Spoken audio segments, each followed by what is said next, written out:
good morning everybody. We have a wonderful celebrity mixologist with us, and she is rocking, and my favorite really, because she's a woman and she rocked it in a time when most of us didn't think about becoming a mixologist. We have Miss Shatbhi Basu with us.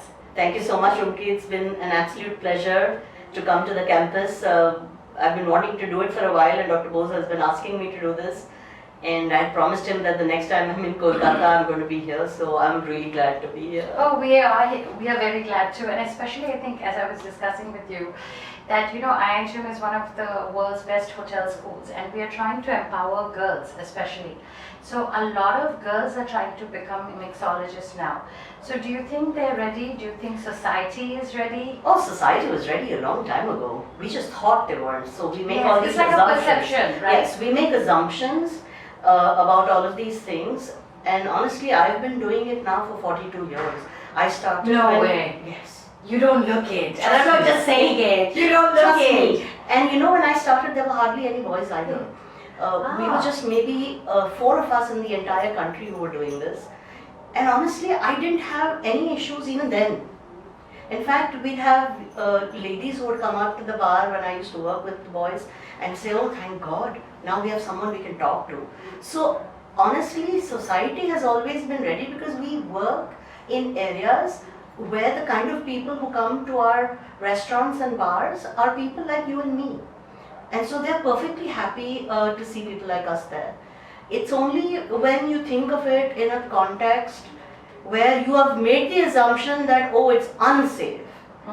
I've never been able to understand that, because there are far more unsafe places than in a bar, because in a bar I have a bar counter that literally protects me, and my fellow bartenders are better than bouncers. Oh, so how nice. Yes. For all our girls, because I teach too, and I would love Oh for them no, to get it's this fantastic. And people have to remember the kind of studying and learning we have to do to be empowered enough to stand behind a bar, be confident, because the minute you have knowledge, it changes your body language. It is, and it's high pressure too, right? Yeah, and when you don't have knowledge is when you start using other means to become popular, or to kind of cover up the fact that you don't know enough. But you don't need to do that. So the minute you know enough and you know more, and obviously it's a constant process, the learning. But it's the knowledge of your subject that empowers you. And the minute you do that, your body language changes, and the people who are in front of you have only and they have only admiration. And sometimes they're in awe of you. They don't know what to say to you. Oh, you are rocking it. For They sure. really don't know what to say to you. You are rocking it. I'm a big fan. So tell us something about your experience in IIHM. You've been to a couple of our campuses. I have. This is the third one. This is the third one. So how do you feel about your experience at IIHM? It's been fantastic. It's been really nice. We were in Bangalore, and that was a great campus, and we had so much interaction and fun with the students there. We had a little more time, so I spent a lot of time with some of the F&B students, talking to them, mentoring them a little bit, giving them time to ask me a lot of questions. So that was really great. Also, the Delhi campus was a little hectic, but it didn't have, we didn't get that much just time. The best. What can we say? I'm sorry, I'm biased. Kolkata is Everybody is actually good, but Kolkata is the best. Which is true, because I'm partial to Kolkata, that's for sure. Yes. I just You're married to a Basu, I'm a Basu. We Basus just stick together. Really, and I enjoy myself when I'm here. I have great memories of Kolkata. I had really bad ones in the beginning when I first came here, because that was the time the whole city was dug up for the metro. Oh yes, it's very challenging. It was a very challenging time, and that was my first experience, and I used to think to myself, oh my God, and I came here just before winter. So everything would go dark by 4:30, and that used to be so depressing.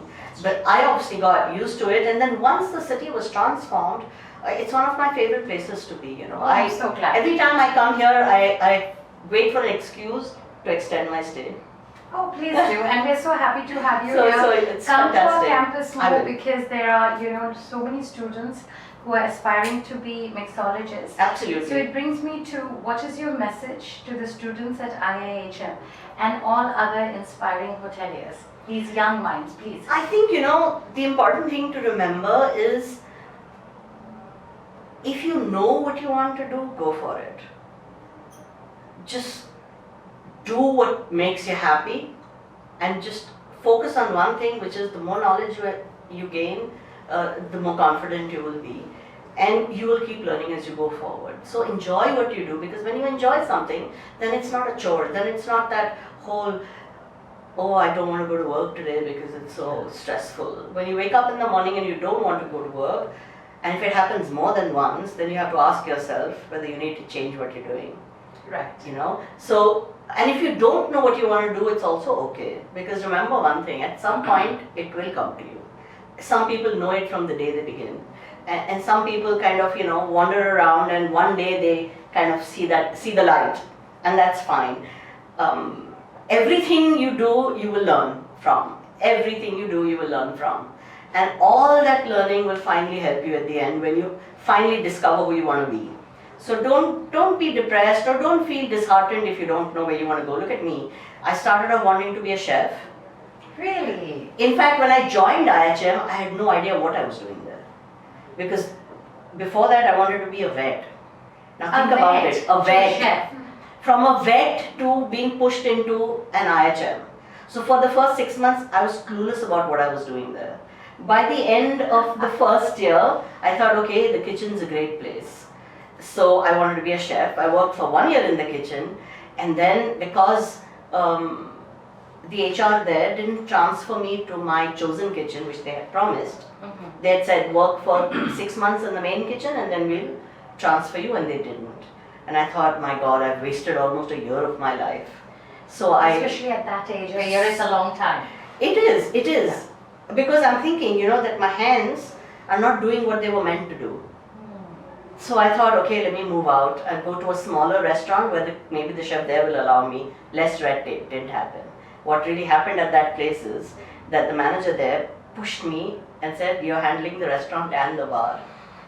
And that scared me, right? Because we study in IIHM, but we don't really focus our energies on it. Right. It's one of the subjects, and we have a kind of a superficial knowledge of it. And when he said, you're in charge, I was like, oh my God, I have to start studying all over again. So I literally pulled out books that I had, which I had really not looked at. And I said, oh, I have to do this. And I started studying, and the more I read and the more I studied, the more excited I got. And I said, oh, So wow. you found your niche. And that is where I found myself. And I said, why do I want to go back in the kitchen? What for? And you've never looked back since then. Listen, I was in air-conditioned comfort. There was music. And alcohol. There were spirits, but I was mixing, but I could see the reaction of the consumer right in front of my eyes. So that's very gratifying, right? When they're very happy with your And even when they're not happy, you can see it, right? So you can instantly correct it, which would never happen in the kitchen. That's a great point. So for me, it was Surely. like, oh my God. You can adjust. Yes. Yes, and customize. For me, that was my eureka moment. And I've never looked back. Never. So last question for the day. How has your experience been dealing with our IIHM students? Oh, it's been fun. I love interacting with students, because I think I that's where it all is. I never thought I would teach, okay, because I was this hardcore on the floor kind of F&B professional. But when I started teaching, I realized that the more you teach, the more you share, the more you learn.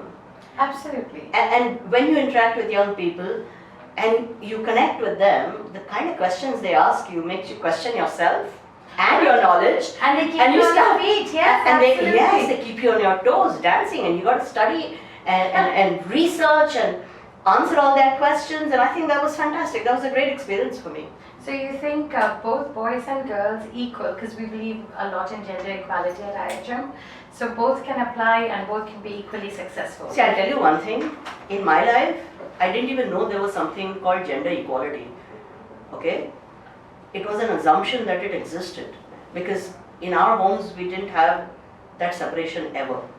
So in my mind, I didn't even know that there could be something like this. And this is, I'm saying this from 42 years ago, that it did not exist in my mind.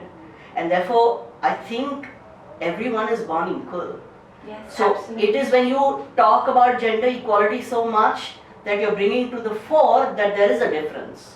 I think this is the time when we need to stop talking about gender equality, and the girls have to just seize the power and say, Absolutely. everyone can do it. And I can tell you Why that not me? women make better mixologists.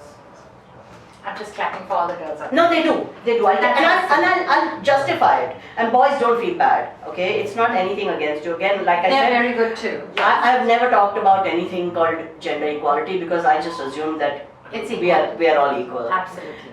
But I'll tell you why I think women make better mixologists. We kind of instinctively work with flavor. Most guys don't instinctively work with flavor because they don't potter around in the kitchen that much. We kind of tend to potter around in the kitchen as we are growing up just by default. We by default know how to manage things and multitask because we've been made to multitask our entire lives. Our communication is good with little ones, big ones, older ones, because that's what we do. And we also smile instinctively. I have to tell you, guys don't smile instinctively. You have to remind them all the time. They say, "Hi, smile karo yaar. Come on, smile." But women by default smile because it's kind of this whole hospitality thing. Because you know, you're told that welcome your guests at home. So we by default smile. And I think that communication of smiling and that whole hospitality transcends. It transcends, and this whole feeling for flavor that we have, that works beautifully when you translate that into mixing drinks. So thank you so much. They have much more to gain. Girls, listen to that. So we had a wonderful talk with Ms. Shatbhi Basu, and we're so happy she visited IIHM to 3 of our campuses. Thank you so much again. Not at all, God Rinki. bless. Bye-bye. Pleasure. IIHM. For a great hospitality career, call 98310 50,000.